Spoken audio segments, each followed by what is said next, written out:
All right. We are live. Hello, Steve. Steve Hey, Greenstreet. How are you? We're good. better late than never. Welcome, welcome, welcome. I'm excited to talk to you. I love your work on YouTube and on at the New York Post. Just a little intro here, and then I want to find out more about you. But Steven Greenstreet is an investigative reporter. He's a video journalist at the New York Post. He's host of a video series called "Make This Make Sense."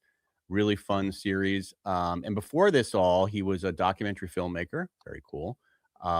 You've had work that's premiered at Sundance, aired on MTV, and these days you're doing a lot of debunking of UFO claims. That seems to be something that you're very passionate about. So I want to talk about that. But before we get into all, and of course, I really want to talk about a story that the first time you came on my radar was when our mutual friend, or at least colleague, Warren Cohen, who works at the New York Post, sent me a video called "Why Did Men Used to Look Older?" And Mhm. it's something that I always thought about because, you see these pictures of like, uh, Wilford Brimley and all these guys from the old days. Yeah.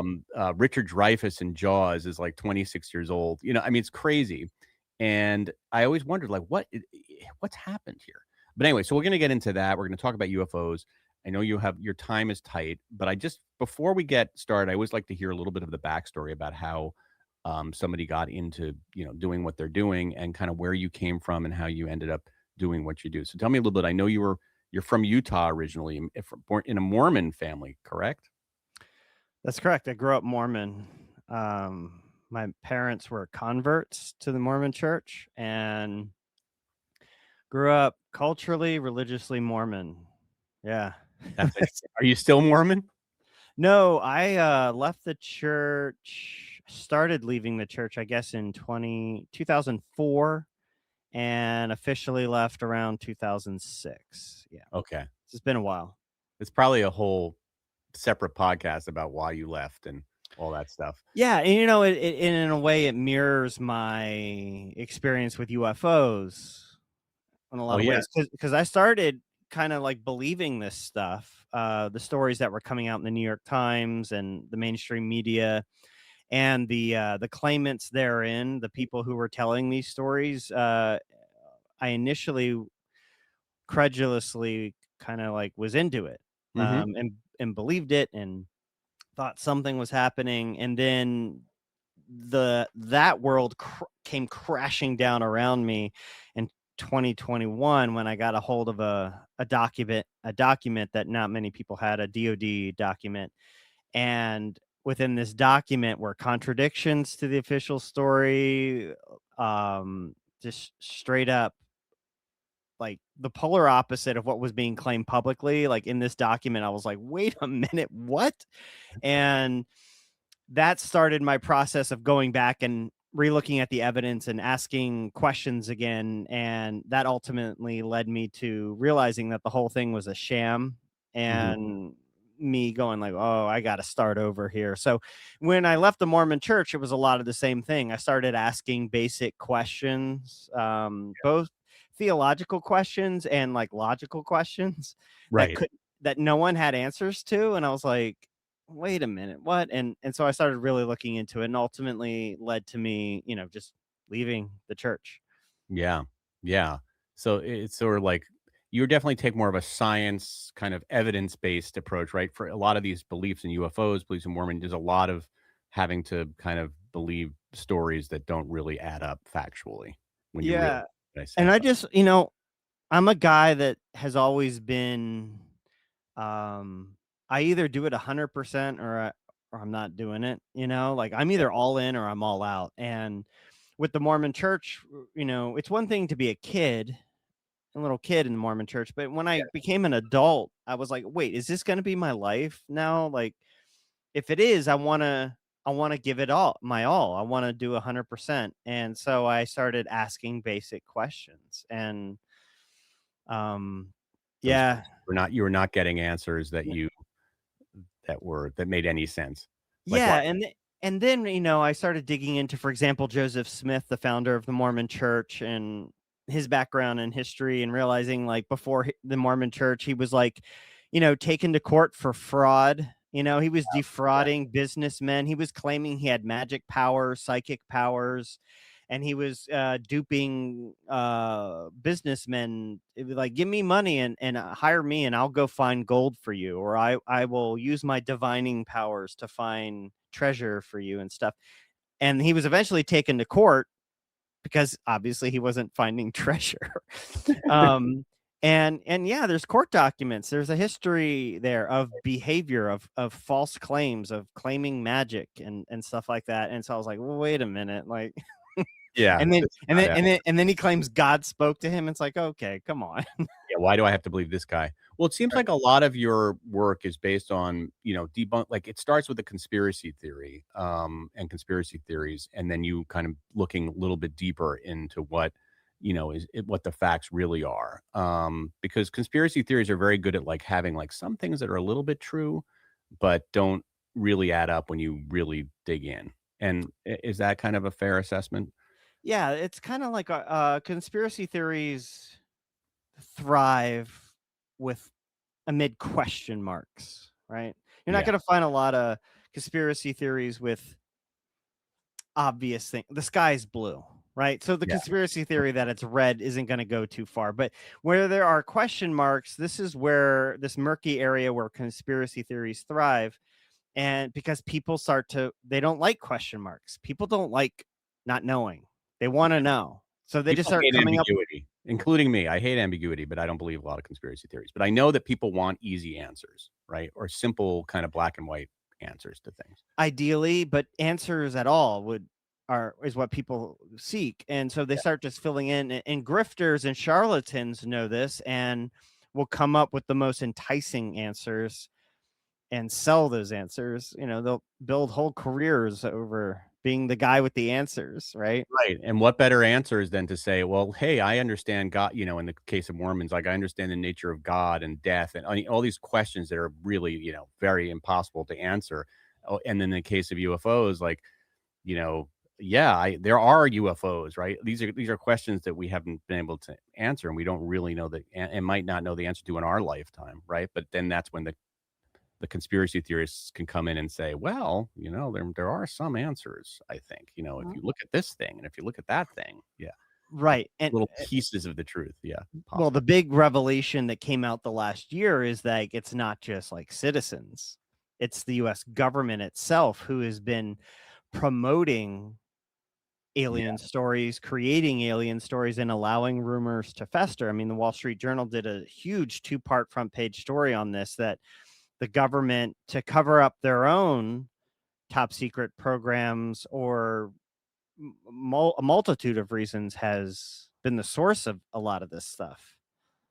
well, yeah, so I watched this documentary called The Age of Disclosure, which you said that you knew about, and it's been getting a lot of attention. And look, I will admit that I want UFOs to be true so badly. And I remember me and my brother used to float out on this lake. We used to be in Canada in the summers, and we used to just like, come, if you exist, please come and abduct us. Like I was so into it. I did that too. I did that too Did when I you? was a Yeah. kid. Me and my brother. Yeah, oh yeah, yeah. Yeah, yeah. I was just like, "Please," and there was this book that we had called Contact with the Pleiades, which was, like, apparently this, like, book that kinda do you know about that book? I It know was about it. Yeah. yeah, I have it. It's a crazy book. And it was like so I wanted to believe it, but of course, as I've gotten older, I just can't, until there's real evidence. So this Age of Disclosure, I was excited to watch it because it was gonna be a lot of legitimate experts, like even Mark Rubio, if you call him a legitimate expert, talking and a lot of government officials and like people, from Harvard, et cetera, talking about, and we'll get into your uh, Avi Loeb stuff because I've talked to Avi Loeb, but talking about it in a way that seemed legitimate. But again, it's never like, and here is the evidence. Like, I have an alien right here. Like, this is it. It's always like, oh, yeah, they're in a dark room somewhere and only three people at the Defense Department know about this. And so it's never like really, really good evidence. So I mean, what is your take on that show? And we'll talk about the latest revelation, which you So, did a video about. Yeah. so for context, I have been the experts in that documentary Age of Disclosure. I have been on them for 6 years, and reporting about them, and um, they are dubious at best, Okay. and in some specific cases, proven liars. Marco Rubio is a liar? Okay. No, no. So for example, Lou Elizondo, who is the lead expert and narrator of the Age of Disclosure, this whole thing kicked off with his claims in 2017 that he was the director of a Pentagon UFO program. Right. Um, that's not true. And in fact, the Age of Disclosure floats that again, and then that's false. It's simply it didn't happen, didn't exist, didn't happen. That is a false claim. Okay. My initial, as I said earlier, my pivot occurred in 2021 with a DoD document, and this was a DoD document written by Lou Elizondo. And in this document that like 6 people had in the Mhm. world, I was one of 6 people that got a hold of this document. He's saying in this document things that contradict what he was saying publicly. In fact, he was saying things in this document that was written in May 2021 that contradicted things he had said just days before. And that's what sent me on this new course correction of like, I need to go back and look at this stuff again, this evidence again. And as it turns out, there was no UFO program. Elizondo was not just not the director, but hardly involved at all. And the actual program, what the actual program was a rogue, unauthorized program, aerospace program. It Yeah. was just an aerospace program that these rogue true believers took the money from and used it to hunt ghosts at Skinwalker Ranch in Utah, aliens, werewolves, all this crazy stuff. It got discovered what they were spending the money on. It was shut down, their funding pulled. And a few years later, they went to Leslie Kane, who is a longtime UFO activist, UFO believer, who wrote the story in the Times, and they spun this ghost paranormal program as a nuts and bolts UFO program Mm. and left out 95% of the true story. Got in the front page of the New York Times, and they said Lou Elizondo was in charge, but I have the documents that say that a guy named James Lakatsky was in charge. His name is literally listed in the DoD DIA document saying he was program manager. Okay, so what's going on here? And then you notice Lou Elizondo suddenly stops claiming this. Right. He just stops claiming he was the director and oh, I was just kind of involved. And then his book comes out and he just doesn't bring it up at all Right. in his tell-all book. So his like main claim to fame, the first domino to fall in all of this, wasn't even true. And those guys don't even claim that anymore. But the media has been so lazy about this that no one except for me and maybe one other journalist has. So in the Age of Disclosure, they just repeat the same story. The story that was debunked years ago is just a repetition of the same stuff. Well, in the age of disclosure, they say, first of all, the aliens live under the sea, which they have ships that kind of go like move like that. Can I tell you about that? Yeah. So Tim Gallaudet is the Navy admiral, one of the main. He's the main guy. He's in the film, and he's one of the main guys who claims the underwater stuff. Right? Yeah. Because he was part of NOAA, and he was in the Navy. But what this movie doesn't tell you is that he is intimately. All of these guys know each other and have known each other for years, and in some cases, decades. Like decades. And they've been trying this same thing over and over again. And Gallaudet, this is not in the film that you Yeah. watched, but this is true. Yeah. Gallaudet believes that his house is haunted by poltergeists, dead spirits, his words, and that he trained his daughter to be a psychic medium to communicate with these dead alien space ghosts. And he claims that he filmed tiny alien space ghosts flying around his house. Um, why wasn't that in the movie? It's like Right. they Right. present it's this fallacy. It's a logical fallacy called the appeal to authority. Yeah. So The appeal to authority fallacy is like you assume something's true just because of the source or institution that claimed it, not Right. on the You say you're evidence a Harvard, itself. yeah, or you're with the Navy or you're a Harvard professor, yeah, it gives it a lot So more the Age credit. of Disclosure disingenuously presents Tim Gallaudet as this former Navy admiral. Well, just that alone, I assume this guy is legit. But they leave out all of this other crazy stuff, like this guy's religious background, this guy's, beliefs that alien spirits are haunting his house, that he films his words. He says he filmed alien like UAP, tiny UAP flying around his like kitchen and stuff, Okay. right? And it's like, well, where's that context? Like, Yeah. why'd you leave that context out of this movie, right? Right, right, right.